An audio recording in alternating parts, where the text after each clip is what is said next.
জাফর ইকবালের সাথে আমার 1000টা দ্বিমত থাকতে পারে, আমি নিজেও মনে করি জাফর ইকবালের বিচার হওয়া দরকার, কিন্তু জাফর ইকবাল খুনের আসামি হলে খুনের আসামি কথাটার আর কোনো ভার থাকে না। আমাদের শত শত হাজার হাজার ছেলেমেয়েরা এই স্বৈরাচারী সরকারের হাতে প্রাণ দিয়েছে। কাদের বিরুদ্ধে ফৌজদারি অপরাধ আছে সেটা স্পষ্ট করে বোঝা, সেটা স্পষ্ট করে জানানো এবং তার মাধ্যমে বিচারের একটা সুষ্ঠু প্রক্রিয়া তৈরি হওয়ার কথা ছিল। তার বদলে আমরা দেখতে পাচ্ছি সাংস্কৃতিক অ্যাক্টিভিস্টদের, আওয়ামী লীগের সাংস্কৃতিক অ্যাক্টিভিস্টদেরকে উল্টো খুনের মামলায় জেলে ভরা হচ্ছে। জাফর ইকবালের সাথে আমার 1000টা দ্বিমত থাকতে পারে, আমি নিজেও মনে করি জাফর ইকবালের বিচার হওয়া দরকার, কারণ সেই সময় সে যে বক্তব্য দিয়েছে সেই বক্তব্য অনেক ক্ষেত্রে সহিংসতাকে উস্কানি দিয়েছে। কিন্তু জাফর ইকবাল খুনের আসামি হলে খুনের আসামি কথাটার আর কোনো ভার থাকে না। তখন খুনের আসামি বিষয়টা একটা খেলো বিষয় হয়ে যায়। তখন যখন আমরা শেখ হাসিনাকে খুনি বলে অভিহিত করি, সেই খুনি বলার যেই ভারটা, সেই ভারটা কমে যায়। কাজে এই যে অহরহ মানুষকে বিভিন্নভাবে খুনের মামলার আসামি করা, বিভিন্নভাবে হয়রানি করা, এর মধ্য দিয়ে জুলাইয়ের কোনো লাভ হচ্ছে না।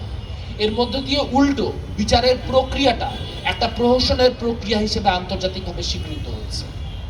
যখন 2013 সাল ছিল, যখন জামাত ইসলামের নেতাদের ফাঁসির দাবিতে, বিচারের দাবিতে আমরা সংগ্রাম করেছি, তখন আমাদেরকে বোঝানো হয়েছিল ডেভিড বার্গম্যান নামে একজন লোক আছে, তিনি আসলে মূলত জামাতের লোক, কারণ তিনি বিচারের সুষ্ঠুতা নিয়ে কথা বলছেন। ভাগ্যের কি নির্মম পরিহাস, আমরা যখন 2026 সালে আছি তখন জামাতিরা আমাদেরকে বোঝানোর চেষ্টা করছেন ডেভিড বার্গম্যান আসলে আওয়ামী লীগ, এই জন্য তিনি বিচারের প্রক্রিয়া নিয়ে প্রশ্ন তুলছেন।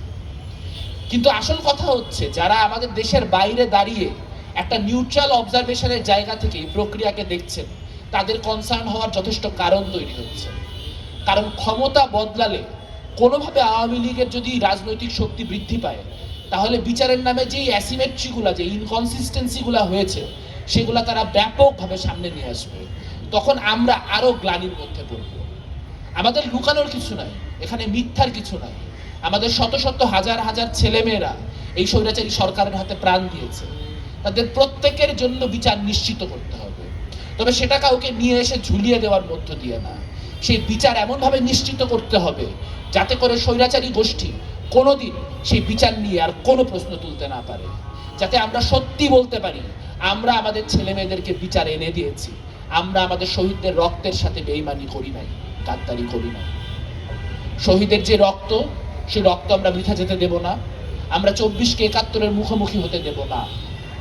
যেই 71-এর গল্প শুনে অনুপ্রাণিত হয়ে আমাদের ছেলেমেয়েরা 24-এ অভ্যুত্থান করতে গেছে, সেই 71-এর সাথে 24কে মুখোমুখি তারাই দাঁড় করাতে চায় যারা নিজেদের কোনো একটা গণহত্যাকে জাস্টিফাই করতে চায়।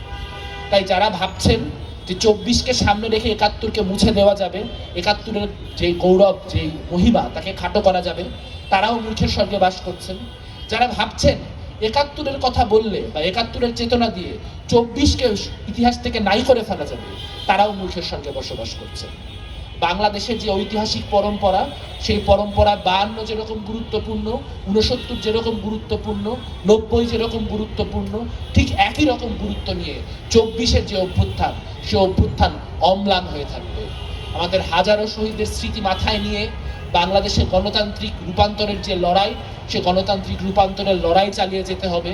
একটা সুষ্ঠু বিচার নিশ্চিত করতে হবে, দ্রব্যমূল্য কমাতে হবে, কর্মসংস্থান সৃষ্টি করতে হবে এবং সর্বোপরি বিভিন্ন রকম নতজানু পররাষ্ট্রনীতি থেকে হওয়া যে সকল চুক্তি, সেই সকল চুক্তিকে আস্থা করে ফেলে দিয়েই নতুন বাংলাদেশ এগিয়ে যাবে।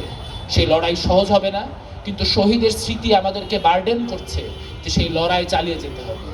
কাজে শহীদের স্মৃতির দায় নিয়ে সেই লড়াই চালিয়ে যাওয়ার অঙ্গীকার নিয়ে আমি আমার বক্তব্য শেষ করছি।